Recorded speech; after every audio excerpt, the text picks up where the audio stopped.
kata berarti bermain. Kata ini mungkin terdengar tidak asing di telinga kita sebagai masyarakat di kota Surabaya, khususnya ketika mengajak seseorang memainkan permainan tradisional. Namun, di era dengan kecanggihan teknologi ini, eksistensi mainan tradisional seakan-akan semakin tergerus oleh waktu. Ragam permainan tradisional mulai jarang kita temui, akibat menjamurnya permainan berbasis online, terutama di kalangan anak-anak. Surabaya Muda bergegas saat mengetahui tim Kampung Dolanan akan berkegiatan di Jalan Tunjungan, Surabaya.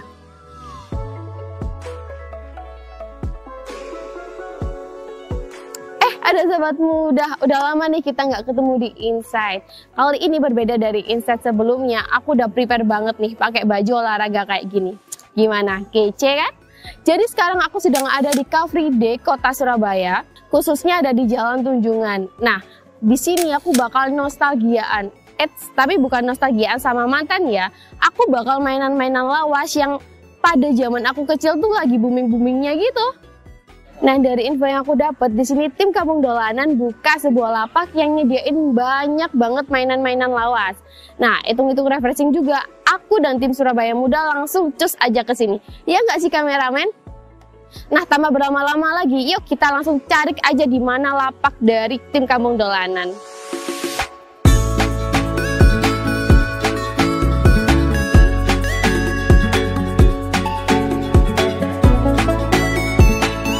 Nah, itu dia lapak dari tim Kampung Dolanan. Jadi nggak sabar buat ikut bergabung. Yuk, langsung aja.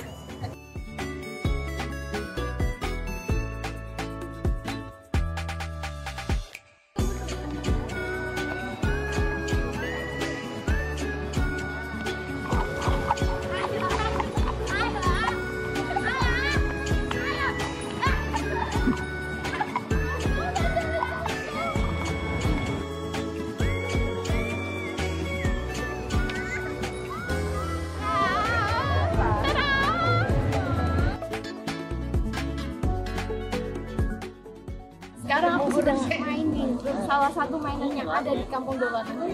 Ternyata susah banget ya Surabaya Muda.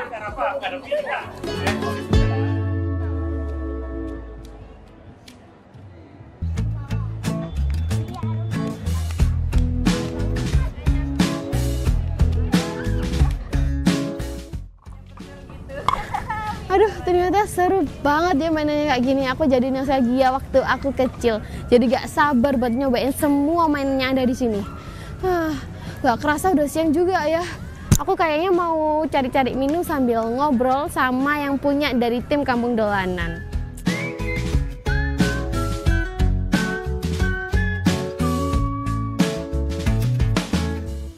Kalau boleh tahu, Cak Mus, Kampung Dolanan ini komunitasnya tuh seperti apa?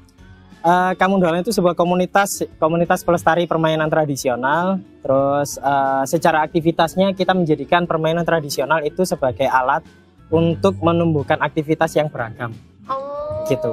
Lari ke pendidikan bisa, lari ke ekonomi bisa, lari ke pemberdayaan masyarakat juga bisa, lari ke aktivitas pendidikan karakter ya, mengubah anak yang semula senang sama hal judi, terus narkoba dan jenisnya, kita arahkan dengan aktivitas permainan tradisional itu juga bisa. Bikin ke ranah tabloid, jurnalis itu juga bisa. Jadi kalau kita ngomong tentang permainan tradisional, semua lini itu ada di sana. Oh gitu. Berarti sangat bermanfaat ya buat anak-anak ini Mas ya? Nggak hanya anak-anak, karena kita sudah bikin ekosistem ya. Jadi mulai dari anak-anak itu aktivitasnya kita kenalkan tentang permainan tradisional secara tidak langsung. Kampung Dolanan itu kita ngomongnya memang sangat kompleks. Kalau tadi yang saya sampaikan adalah tentang ekosistem yang sudah dibuat, adalah mulai dari anak-anak itu kita arahkan tentang bermainnya. Dari segi bermainnya mereka akan belajarnya banyak hal yang bisa didapatkan oleh mereka, mulai dari jujuran, terus kemudian tenggang rasa, terus kepedulian dan lain sebagainya, itu ada semua di permainan tradisional untuk anak-anak. Yang remaja dan dewasa kita larikan mereka ke arah sebagai pelakunya atau pegiatnya. Jadi yang di sini nanti kalau misalkan Mbak siapa namanya Melinda itu melihat ada anak-anak yang remaja di sini bantuin, memang kita arahkan mereka untuk aktivitas tersebut. Kalau orang tuanya itu kita arahkan sebagai pendamping untuk yang remaja sama yang anak-anaknya. Terus kalau yang lansia atau yang sepuh itu biasanya kita jadikan sebagai tempat narasumber atau curhatnya kita. Sebenarnya permainan tradisional itu belajar tentang apa gitu. Itu ada unsur edukasi yang disampaikan oleh mereka ke kita yang kemudian kita sampaikan kepada masyarakat lebih luas.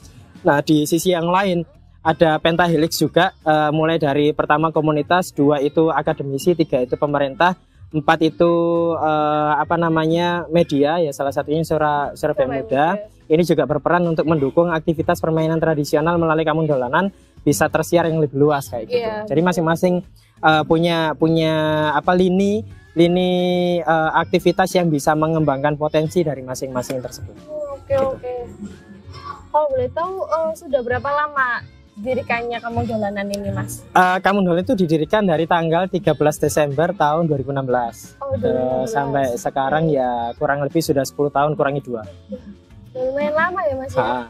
Apa yang melatar belakangi kampung dolanan ini? Dulu itu ada sebuah masalah yang kita temukan, komunikasi antara mahasiswa dengan dosen yang nggak sopan lah intinya. Jadi terus kemudian saya coba analogikan dengan kasus yang ada di kampung, misalnya kita ketemu, saya manggil Sony gitu ya, Son, metu Son, Dulin gitu kan.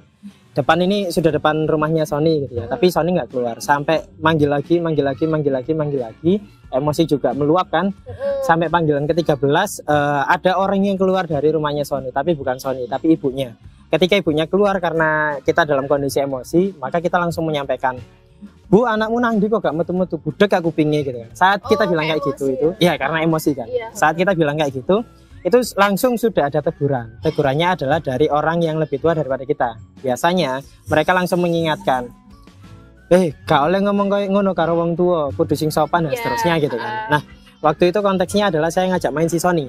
Nah, ketika ngajak main si Sony, itu artinya akhirnya saya berkesimpulan bahwa aku saat dorongin ngajak arek dulinan, iku wis diajari tentang sebuah etika, apalagi dalam konteks permainan. Jadi waktu itu langsung berkesimpulan, iki sudah pasti ada nilai-nilai dan filosofi yang sangat mendalam tentang permainan tradisional itu sendiri. Akhirnya coba diteliti, diseriusi kayak gitu yang dilakukan. Terus habis itu aku mau tanya tentang kegiatan nih, Mas. Kegiatannya di kampung dolanan ini ada apa aja? Kita punya banyak ya aktivitas yang menyasar tentang pendidikan. Kita punya pendidikan kebudayaan. Kita melakukan sosialisasi permainan tradisional di sekolah. Ada 5, Sambang Kampung, Sambang Dalan, Sambang Event, Sambang Komunitas, dan Sambang Dalan, Kampung, Komunitas, Event, lupa satunya. Pokoknya ada itulah 5, pokoknya totalnya ada 5. Dan itu yang Sambang Dalan itu di tempat-tempat umum kayak di Car Free Day gitu. Terus Sambang di jalan raya. Ya betul. Yang kedua Sambang sekolah di sekolah-sekolah. Yang ketiga Sambang Event itu di kegiatan-kegiatan kerjasama dengan berbagai macam. Betul. RRFIS itu kemarin salah satu bentuk kegiatan dari Sambang Event. Terus kemudian yang terakhir itu Sambang Komunitas. Biasanya ada komunitas yang punya kampung dampingan, kampung binaan. Mereka bingung ngisi materinya tentang apa. Kerjasama dengan kampung dolanan, akhirnya kita ngisi di situ. Oh, kampung dolanan yang jadi pembicaranya seperti itu. Betul. Oh, gitu. Ini Mas, aku sama mau tanya, kenapa kok memilih mainan tradisional yang dikembangkan? Kenapa kok harus mainan tradisional? Gitu? Setelah awalnya sih memang nggak tahu ya, maksudnya ngerasa ini biasa aja gitu kan. Terus dari analogi yang tadi saya ceritakan di awal itu, akhirnya terjawablah sudah setelah beberapa kali kita mencoba untuk ngeriset, terus kemudian mencoba untuk membahas hal ini lebih dalam gitu ya. Ternyata permainan tradisional itu salah satu cara kita untuk mewarisi budaya dan menjaga ketahanan negara Indonesia. Salah satu bukti nyatanya adalah nanti tak tunjukkan gambarnya, yaitu salah satu permainan asalnya dari Surakarta atau Solo, lebih terkenal di dataran Perancis dan Eropa, sehingga mereka memproduksi itu di negara Perancis sampai orang-orang Eropa itu beranggapan bahwa itu menjadi salah satu permainan dari Perancis. Kenapa ya? Karena memang mereka yang memproduksi, padahal itu asalnya dari Indonesia. Sebelumnya itu pernah ditanyakan apakah orang-orang Indonesia tahu tentang permainan ini gitu. Jawabannya juga banyak yang tidak tahu dan mengenal, secara namanya juga tidak tahu. Artinya ketika kita benar-benar tidak menggali tentang permainan tradisional itu sendiri, jangan pernah bilang bahwa kita telah menjaga Indonesia. Baru kita bisa menjaga Indonesia salah satu hal yang dilakukan adalah kita merawat Indonesia dengan menjaga warisan budaya itu, dengan cara mengajari, dengan cara mengedukasi, yang kemudian kita melestarikan budaya Indonesia itu sendiri. Dan permainan tradisional yang dipilih itu memang larinya adalah bisa masuk ke semua sektor. Sektor pendidikan, budaya, seni itu juga bisa masuk. Tadi kita berkegiatan bersama untuk membuat wayang gitu ya. Salah satu unsur edukasinya adalah wayang itu bisa jadi sebagai konten sebuah mainan, konteks mainan gitu ya. Edukasi pun juga bisa masuk. Kalau kita ngomong ke anak-anak itu pasti semuanya unsur edukasi. Sama halnya dengan kita berada di pantai gitu ya. Anak-anak itu akan diajari tentang bagaimana caranya membuat perahu yang kecil dan mereka akan dilombakan dari perahu itu.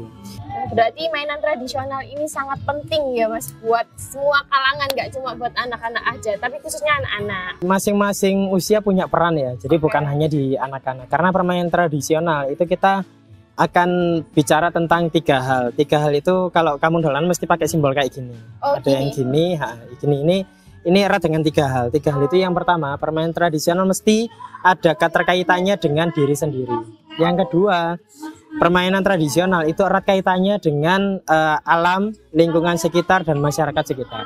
Dan yang ketiga itu kaitannya dengan Tuhan. Jadi permainan tradisional mesti ada erat kaitannya dengan 3 hal itu.